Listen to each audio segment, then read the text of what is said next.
Il faut pouvoir se fâcher, avant de se réconcilier, a affirmé en Algérie le président Macron, vendredi. Cela devient un peu lourd. L'intransigeance algérienne à l'égard de la France et l'accumulation des petites vexations tournent au risible. Alors que le président français signe un accord de partenariat renouvelé, ce samedi avec son homologue Abdelmadjid Tebboune, non seulement les Algériens ne parlent jamais de leur propre tort et exactions lors de la guerre de libération, mais ils exigent depuis toujours davantage de repentance de la part des Français. Analyse. Quand elle le veut, l'Algérie s'est pardonnée, même l'impardonnable comme la torture et les exécutions de masse. D'ailleurs, elle s'apprête d'amnistier 300 ex-terroristes islamistes impliqués dans la guerre civile des années 1990, aux grandes dames des victimes qui crient à l'injustice. En vertu de la loi de concorde civile, promulguée en 1995, le régime algérien a pardonné les crimes de sang de milliers d'anciens maquisards islamistes qui ont égorgé et torturé civils et militaires.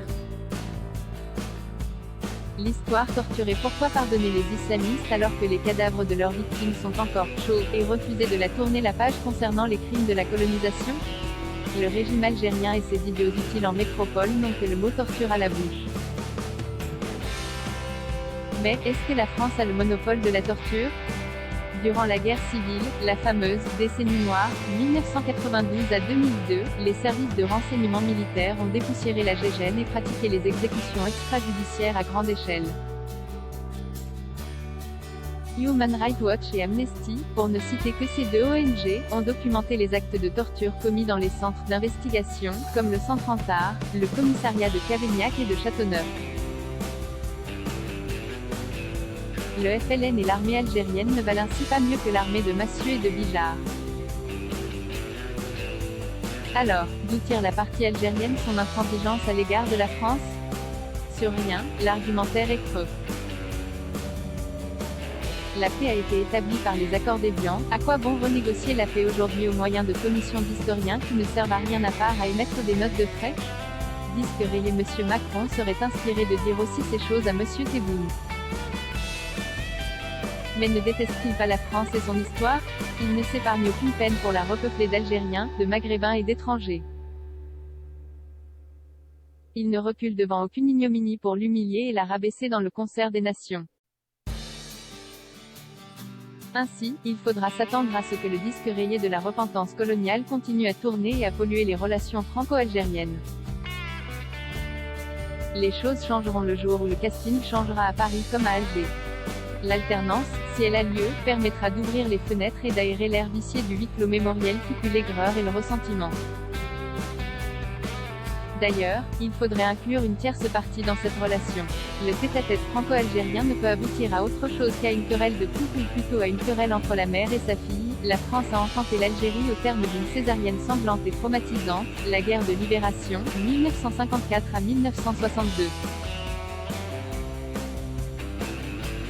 Oui, la France a enfanté l'Algérie en tant que territoire continu, unifié et borné de la Méditerranée aux confins du Mali. Il ne sert donc à rien d'exiger de ces deux-là de s'entendre comme deux tourtereaux. L'Algérie a honte d'être la fille de la France et la France ne veut pas assumer qu'elle a créé un pays au sud de la Méditerranée dans la douleur, la discrimination et l'arbitraire. Un conseil d'amis, car j'espère être l'ami des Français et des Algériens en même temps, entourez-vous d'Italiens et d'Espagnols, appelez les Portugais et les Maltais à la rescousse, associez les gens qui n'ont rien à voir avec vos traumatismes respectifs.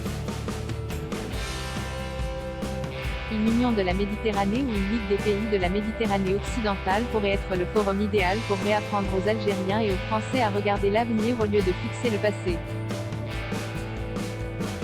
Les thèmes de coopération ne manquent pas, l'immigration, le réchauffement du climat, l'avancée du désert, l'eau, les échanges universitaires, un programme Erasmus ou Ibn Khaldoun, plutôt serait bienvenu, etc. À lire aussi, du même auteur Guerre d'Algérie, et Macron préféra parler de la guerre de libération, une solution définitive, et pas chère, au problème des mineurs non accompagnés LGBT, et pourquoi pas un siège au Conseil de sécurité de l'ONU?